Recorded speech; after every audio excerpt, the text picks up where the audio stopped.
Are you currently enrolled in online classes? Sometimes students think that online means easy, but this is not the case. In fact, many times online classes require more of your time and effort. However, they also allow for you to work on your schedule and at your pace, which allows you more flexibility.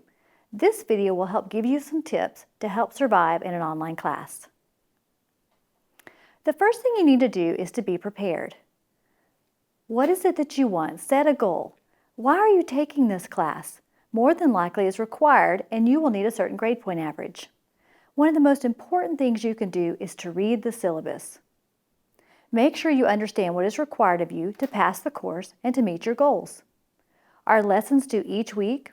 Are they due on Sunday evenings, for example? When do the new modules open? When do the new lessons take place? Do you need to have certain supplies or books prior to class? Time management is also very important. Make sure you devote specific time to your online class. I tell my students to pick a day of the week and block off a period of time, about 3 or 4 hours, without any distractions to get the work done. For example, my classes open on Monday mornings. I advise my students to choose a day early in the week, like Tuesday, so that they can start assignments early. That way, if they get stuck, there's plenty of time to contact me about the directions. Do not wait until a few hours before the assignment is due.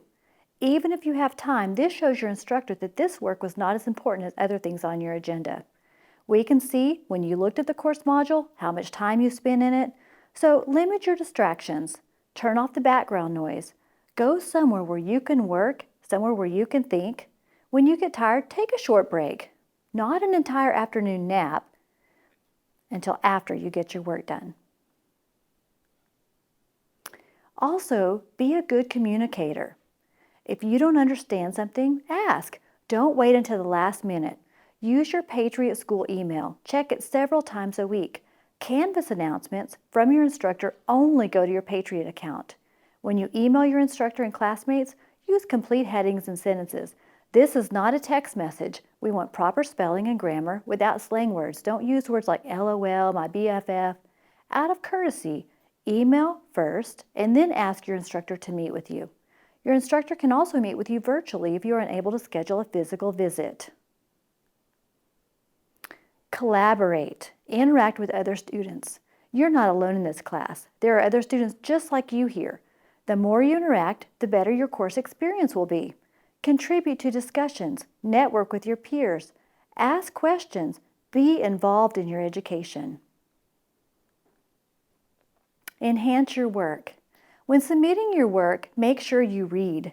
It helps me to write first and then to read aloud. Make sure you use a spell check, use proper grammar. Also, do your own work. Don't buy it from the internet or off another student. We have several ways of checking for plagiarism, and you don't want to be part of that, as it could mean failing a course or even removal from a program. Make sure you take notes. Write down important phrases or concepts your instructor talks about. If you don't understand something, write it down and ask for further clarification. Some students find it beneficial to download the Canvas app on their phone and listen to the video or audio recordings as they make their commutes each day.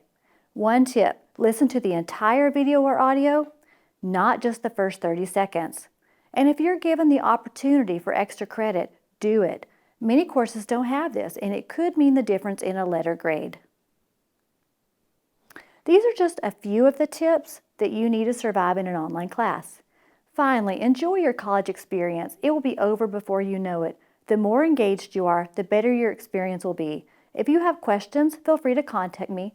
My name is Dr. Julie DeLello, Associate Professor in the School of Education.